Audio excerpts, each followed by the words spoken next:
जगह पर बैठे रहिएगा। इस 15 मिनट में कोई किसी से कोई बात ना करिएगा, सिर्फ बाबा की आंखों में आंखें डालकर इस कथा को सुनिएगा। मैं दावे से कहता हूं कि आपका काम खाटू जाओ या ना जाओ, इस कीर्तन में इस कथा के सुनने के माध्यम से यही बैठे बैठे बन जाएगा। बोले श्याम प्यारे की जय हो।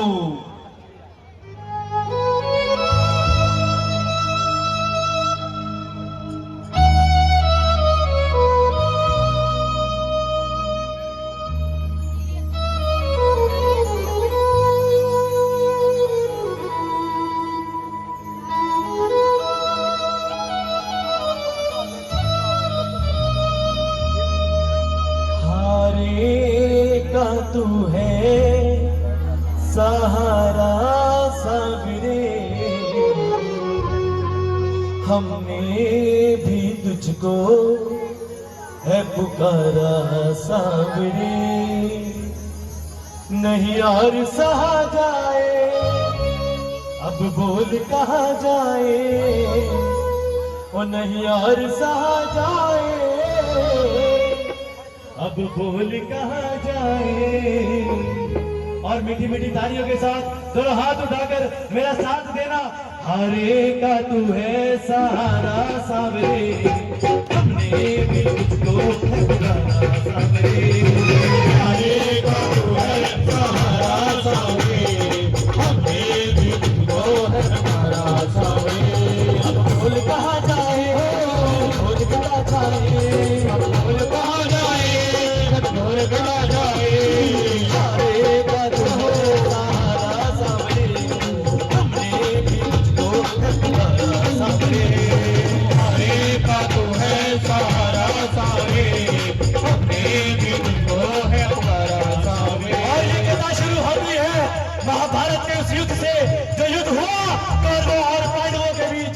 कौरवों की रखवाली श्री कृष्ण की नारायणी सेना कर रही थी और पांडवों की रखवाली गोविंद मेरो है, गोपाल मेरो है, गोविंद मेरो है, गोपाल मेरो है, गोविंद मेरो है, गोपाल मेरो है, गोविंद मेरो है, गोपाल मेरो है।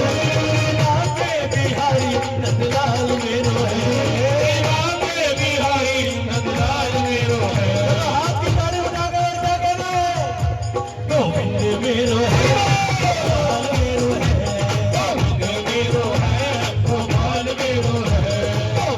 मेरो है, गोपाल मेरो है, मेरो है, गोपाल मेरो है। पांडवों में वो भीम, भीम के पुत्र हुए घटोत्कच और घटोत्कच के पुत्र हुए महाबली बर्बरीक। बोलिए बर्बरीक भगवान की। बाल बब्बर शेर की तरह घुंघराले थे, इसलिए नाम पड़ा बर्बरीक। माता मोरवी के लाल है, बोलिए मोरवी के लाल की जय हो, मोरवी के लाल की जय हो, जय हो, जय हो जी। मोरवी के लाल की जय हो, जय हो, जय हो जी। मोरवी के लाल की जय हो, जय हो, जय हो जी। मोरवी के लाल की जय हो, जय हो, जय हो जी। जिस प्रकार डॉक्टर का बेटा डॉक्टर बनता है, इंजीनियर का इंजीनियर बनता है, वैसे ही मेरे बाबा क्षत्रिय परिवार से थे। माँ से बोले माँ मैं भी कुछ शक्तियां प्राप्त करना चाहता हूँ। माँ ने दुर्गा माता की पूजा करने के लिए कहा। और प्रेमियों, जिस प्रकार शिव बिना शक्ति अधूरी, शक्ति बिना शिव अधूरे, निकल पड़े मेरे बाबा बर्बरीक भोले को बनाने। भोले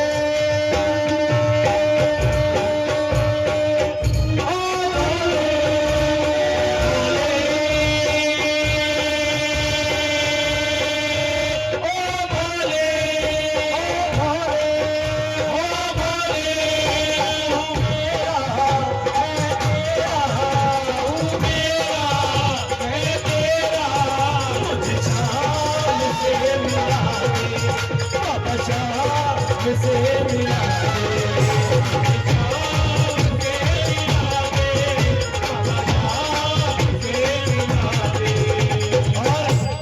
भोले बाबा ने खुश होकर 3 बार ऐसे दिए जो इतने चमत्कारी थे, इतने चमत्कारी थे कि तीनों बाण अजर अमर थे।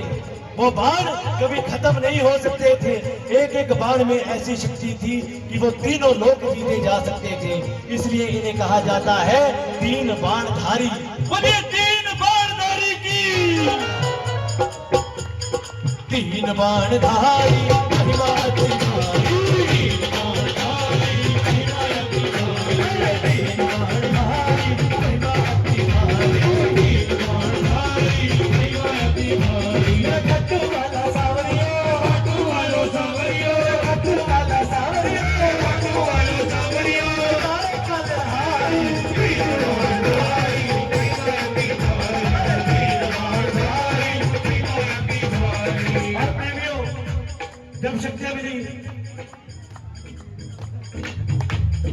जब शक्तियां मिली तो मां के पास आए। मां से बोले कि मां, मैं भी इस महाभारत के युद्ध में लड़ना चाहता हूं। मां को पता था कि पांडव कमजोर है, कौरवों के पास श्री कृष्ण की नारायणी सेना है। नम आंखों से मां ने कहा कि बरबरी जाओ, लड़ लो युद्ध, लेकिन जाते जाते मुझे दो वचन देकर जाओ कि सबसे पहला, हारे का तू है सहारा सामने, हमने भी तुझको पुकारा सामने। हारे का तू है सहारा सामने, हमने भी तुझको पुकारा सामने। कि तुम हारे का सहारा बनोगे, जो पक्ष हार रहा होगा तुम उसकी आड़ से लड़ोगे। और दूसरा, जो स्वयं श्री कृष्ण भगवान ने उनके मुंह से निकलवाया कि रास्ते में तुमसे कोई कुछ भी मांग ले, तुम देने से इनकार नहीं करोगे, चाहे वो कुछ भी मांग ले। और अपनी मां को ये दो वचन देकर बरबरीक निकल पड़े। इस पर क्या सवारी है मेरे बाबा की? नीले घोड़े का आसमान, खटुवाला सावरियो, नीले घोड़े का आसमान, खटुवाला सावरियो, नीले घोड़े का आसमान, खटुवाला सावरियो, नीले घोड़े का आसमान, खटुवाला सावरियो। सावरियो जी मारो सावरियो, सावरियो जी मारो सावरियो, सावरियो जी मारो सावरियो, सावरियो जी मारो सावरियो। घोड़े का आसमान, खटुवाला सावरियो, नीले घोड़े का आसमान, खटुवाला सावरियो। अपने नीले घोड़े पर सवार होकर उस महाभारत की रणभूमि के नजदीक पहुंचे तो वो रणभूमि अपनी जगह से हिलने लगी। दुर्योधन का रथ हिलने लगा, गुरु द्रोणाचार्य का रथ हिलने लगा, युधिष्ठिर का रथ हिलने लगा। और जब अर्जुन का रथ हिला तब अर्जुन ने श्री कृष्ण से कहा, ये माधव जरा देख कर तो आए, ये कौन चला आ रहा है? ये युद्ध तो बाद में लड़ेगा, लेकिन इसके आने मात्र से ही मुझे लग रहा है कि मैं ये युद्ध हार जाऊंगा। तब श्री कृष्ण ने ब्राह्मण का वेश धारण किया और पहुंच गए बरबरीक के पास। बोले, बरबरीक कहाँ जाते हो? बरबरीक बोले, प्रभु अगर मेरा नाम जानते हो तो ये भी जानते होंगे कि मैं कहाँ जा रहा हूँ। ब्राह्मण देवता बोले, तुम 14 साल के बच्चे, अरे तुम्हारे पास ऐसा क्या है जो तुम इस विशाल महाभारत के युद्ध में लड़ पाओगे? वहां दुर्योधन है, गुरु द्रोणाचार्य है, भीष्म पितामह है, अर्जुन है, तुम उनके बाणों का सामना कैसे कर पाओगे? बरबरीक बोले, प्रभु जो ये आप तरकश में मेरे 3 बाण देख रहे हैं ना, इनमें से एक बाण ही काफी है आपके इस पूरे महाभारत के युद्ध की समाप्ति के लिए। अगर ये बाण चल गया ना तो जीतने वाला बचेगा और ना हारने वाला बचेगा। पर ब्राह्मण देवता बोले, बच्चे बातें करनी आसान है, सिद्ध करके बताओ तो जानू। सामने ही पीपल का वृक्ष था, बरबरीक ने चढ़ाया प्रतंचा में बाण और एक ही बाण से उस पीपल के वृक्ष के लाखों पत्ते भेद दिए। एक ही बाण से उस पीपल के वृक्ष के लाखों पत्ते भेज दिए और अंत में वो बाण श्री कृष्ण के पैर के ऊपर घूमने लगा, जो कि ब्राह्मण देवता थे, क्योंकि उन्होंने चोरी से एक पत्ता अपने पैर के नीचे दबा लिया था, ये देखने के लिए कि क्या वो किसी पांडव को बचा सकते हैं, क्योंकि वो पांडवों की मां को वचन देकर आए थे कि वो 5 पांडवों में से किसी एक को कुछ नहीं होने देंगे। और बरबरीक अपनी मां को वचन देकर आए थे कि वो हारे का सहारा बनेंगे। कृष्ण भगवान ये बात जानते थे। और पूछ लिया बर्बरीक कि मान गया मैं तुम्हारी शक्ति को, ये बताओ कि तुम किसकी आड़ से लड़ोगे। बर्बरीक बोले प्रभु हारे का तू है सहारा सामने, हमने भी तुझको न पुकारा सामने। हारे का तू है सहारा सामने, हमने भी तुझको न पुकारा सामने। ब्राह्मण देवता बोले हारे का सहारा, अरे ये कैसा वचन दिया है बर्बरीक।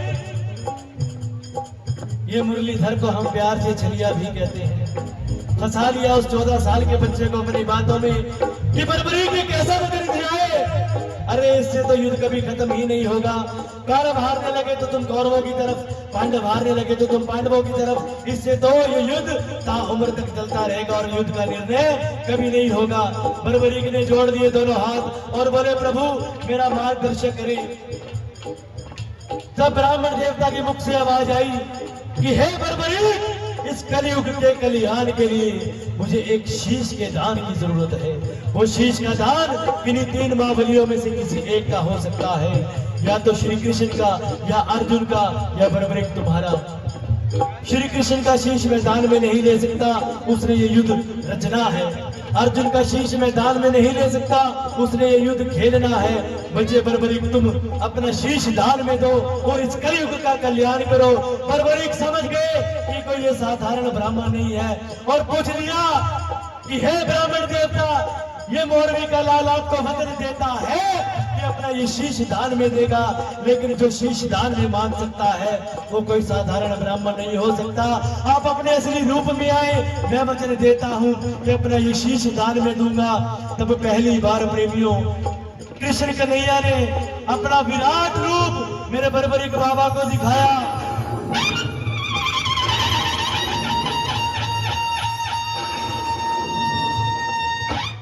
और झोली पसार कर खड़ा हो गया। वो तीनों लोग का मालिक मेरे बाबा बर्बरीक के सामने झोली पसार कर खड़ा हो गया। मांगा शीश करान मुरली वाले ने, मांगा शीश करान मुरली वाले ने। बर्बरीक ने निकाली तलवार, दे दिया शीश उतार घाटों वाले ने, दे दिया शीश उतार घाटों वाले ने, दे दिया शीश उतार घाटों वाले ने, दे दिया शीश उतार घाटों वाले ने, दे दिया शीश उतार घाटों वाले ने, दे दिया शीश उतार घाटों वाले ने। उस 14 साल के बच्चे ने एक अपनी मां का वचन निभाने के लिए अपना ये शीश दान में दे दिया। क्या उससे बड़ा दानी कोई हो सकता है?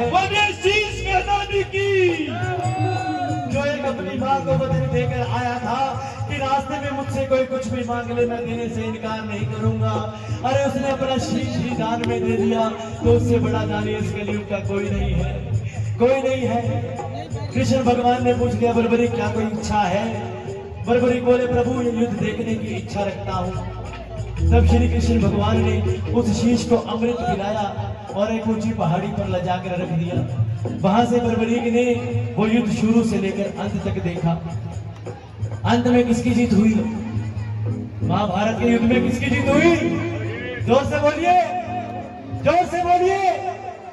मन में अभिमान था आया, युद्ध हमने है जिताया, आया युद्ध हमने है जिताया, अभिमान था आया, युद्ध हमने है जिताया, आया युद्ध हमने है जिताया। अभिमान आ गया, भीम बोला मेरी गदा ने जिताया, युधिष्ठिर बोला मेरे अच्छे धर्म ने जिताया, अर्जुन बोला मेरे भाइयों ने जिताया।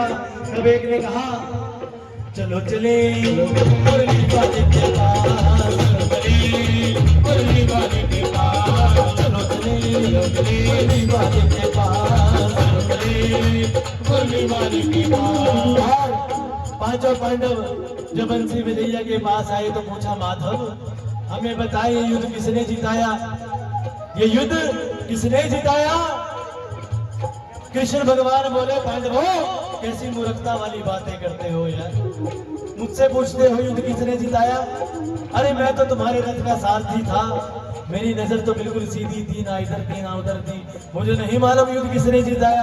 अर्जुन ने हाथ जोड़ दिए माधव ये अटकलियां मत खेलो, अगर आपने नहीं बताया ना तो हम पांचों पांडव आपस में लड़कर मर जाएंगे। तब श्री कृष्ण भगवान बोले कि हाँ मैं एक ऐसे शीश के दानी को जानता हूँ जिसने ये युद्ध शुरू से लेकर अंत तक देखा है। एक बार मैंने तुम्हारे लिए झोली पसारी थी, एक बार तुम पांचों अपने लिए पसार लो। चलो चले चले, बातें वाले ध्यान दे, अब कथा का अंत आ रहा है। चलो चले शीश के पास, चलो चले शीश के पास, चलो चले शीश के पास, चलो चले शीश के पास।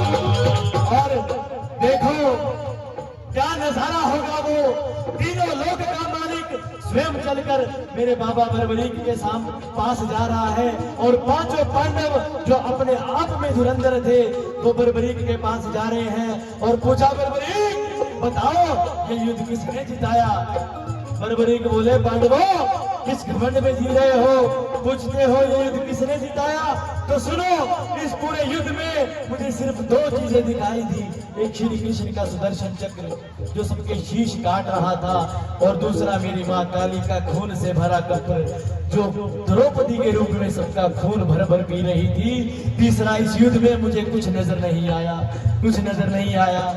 अरे अर्जुन, तुम कहते हो युद्ध मैंने जिताया, मुझे एक बात बताओ, जब कर्ण बाण चलाता था तुम्हारा रथ 2 कदम पीछे जाता था, और जब तुम बाण चलाते थे कर्ण का रथ भी 2 कदम पीछे जाता था।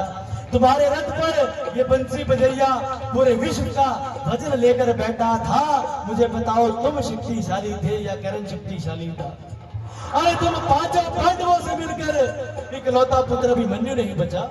अरे तुम पांचों पांडवों से मिलकर द्रौपदी का चीर हरण नहीं बचा। तुम कहते हो युद्ध हमने जिताया? नहीं, बिल्कुल नहीं। तुम्हारी जीत इसलिए हुई क्योंकि ये बंसी बजैया तुम्हारी झोली में था। अगर ये झोली में ना होता तो तुम आज मेरे सामने ना खड़े होते। बोले कृष्ण भगवान की। और वो बंसी बजैया बर्बरीक की बात से इतना खुश हुआ, इतना खुश हुआ, ध्यान से सुनना अब कि क्यों पूजे जा रहे हैं इस कलयुग में। इतना खुश हुआ कि वरदान दे दिया कि हे बर्बरीक, जो तुम्हारे शीश को मैंने अमृत पिलाया था ना, जाओ मैं उस शीश को अमर करता हूँ। ये शीश युगों युगों तक अमर रहेगा। घाटों में जो शीश है ना प्रेमियों, उसको कोई साधारण शीश मत समझना। वो कोई पत्थर की मूर्ति नहीं है, वो एक जीता जागता शीश है। क्योंकि जो घाटों गए हैं वो जानते हैं कि जब बाबा से नजरें मिलती है तो तब तब कर ये आंसू कैसे बहने लग जाते हैं पता नहीं लगता। अरे हम मांगने कुछ जाते हैं, मांग कर कुछ आ जाते हैं, मांगने अपने लिए जाते हैं, मांग कर किसी और के लिए आ जाते हैं। ये महिमा है मेरे बाबा। बोले घाटों गणेश की, बोले हरे कृष्ण की। और इतना ही नहीं, बोले कि जो तुम अपनी माँ को 2 वचन देकर आए हो कि तुम हर एक का सहारा बनोगे और तुम्हारे दरबार पर जो भी कुछ मांग ले कभी खाली नहीं जाएगा। जाओ, मैं उन वचनों को वरदान बनाता हूँ कि कलयुग में जो भी भक्त, जो भी दुखिया, जो भी पापी भी बोला उन्होंने, जो भी पापी तुम्हारे दर पर आ जाएगा अपने आप को हारा हुआ मानकर, तुम उसका सहारा बनोगे। और जो तुम्हारा नाम लेकर झोली पसार लेगा, तुम उसकी झोली कभी खाली नहीं भेजोगे। इसलिए प्रेमियों, ये हारे का सहारा कहलाता है। और एक और कहा कि जिसकी किस्मत में, इस तीनों लोक के रचयिता ने जिसकी किस्मत में दुख लिख दिए, अगर वो तुम्हारे दर पर आकर अपनी नाक रगड़े, अपना माथा टेके, अपने आप को हारा हुआ मानेगा, चाहे जितने भी पाप उसने किए हो, अगर वो तुम्हारे दर पर आ गया ना, तो उसकी किस्मत का लिखा भी तेरे दरबार में बदला जाएगा। जाओ, मैं ये वरदान देता हूं। अगर किस्मत में लिखा कोई बदल सकता है तो वो मेरे बाबा श्याम है, कोई और नहीं है। स्वयं बंसी बजैया ने इनको ये वरदान दिया है कि किस्मत में लिखा भी तुम बदल सकते हो। और इतना ही नहीं, जाओ, मैं तुम्हें अपना श्याम नाम भी वरदान में देता हूँ। कलयुग में तुम मेरे श्याम नाम से पूजे जाओगे। पूरे श्याम प्यारे की। और जैसे जैसे कलयुग बढ़ता रहेगा, तुम्हारा प्रचार भी घर घर में बढ़ता रहेगा, तुम घर घर में पूजे जाओगे। आज ये मत सोचना कि क्या मेरे घर में भी कीर्तन होगा। होगा, ये वरदान है कि कोई भी घर ऐसा नहीं बचेगा जिसमें मेरे बाबा के नाम की जोत ना जगी हो। आज इस कीर्तन में मैं ये बात दावे से कहकर जाता हूँ, याद रखिएगा, आज जो भक्त, जो भी प्रेमी आपके घर प्रसाद लेकर आते हैं और आप मना कर देते हैं कि जाओ, मैं नहीं मानती उस खाटू वाले को, कौन है मुझे नहीं पता, एक दिन आएगा वो आपके घर पर आएगा, प्रसाद लेकर हाथ जोड़कर कहेगा, जय श्री श्याम, मैं खाटू गया था, ये खाटू का प्रसाद तुम्हारे लिए लेकर आया हूँ, मुझे भी बाबा ने अपने घर का नौकर बना लिया। बोले खाटू नरेश की जय हो। घर घर में पूजे जाएंगे, ये वरदान है। आज नहीं तो अगली पीढ़ी पूजेगी, अगली नहीं तो उससे अगली पीढ़ी पूजेगी, लेकिन घर घर में पूजे जाएंगे। इस पूरे विश्व में कोई ऐसा घर नहीं बचेगा जिसमें मेरे श्याम का नाम ना हो। इतने वरदान वाला ये देव है, इसलिए इतने कीर्तन हो रहे हैं। छोड़ना चाहोगे ऐसे देव का साथ? छोड़ना चाहोगे? नहीं ना, तो दोनों हाथ की ताली बजाकर और पूरी मस्ती में क्या कहना है? छोड़ेंगे ना हम तेरा द्वार बाबा, मरते दम तक। तेरा द्वार बाबा, मरते दम तक। छोड़ेंगे ना हम तेरा द्वार बाबा, मरते दम तक। छोड़ेंगे ना हम तेरा द्वार बाबा, मरते दम तक। मरते दम नहीं अगले जन्म तक, मरते दम नहीं अगले जन्म तक, अगले जन्म नहीं सात जन्म तक, अगले जन्म नहीं 7 जन्म तक, 7 जन्म नहीं जन्म जन्म तक। छोड़ेंगे ना हम छोड़ेंगे ना हम, और जोर से छोड़ेंगे ना हम। अरे इस भाव से गाओगे, ये तो मेरा भोला भाला देव है, अरे ये तो आपके साथ साथ वैसे ही चल देगा। अरे इस भाव से अगर इसको मना लोगे ना, ये बच्चा बनकर आपकी गोदी में बैठ जाएगा और इतना लाड ले जाएगा और इतना कुछ दे जाएगा कि आप 7 जन्म भी अगर किसी और दरवाजा खटखटाते रहोगे ना, कहीं नहीं मिलेगा। तो दोनों हाथ की ताली बजाकर छोड़ेंगे ना हम तेरा द्वार बाबा,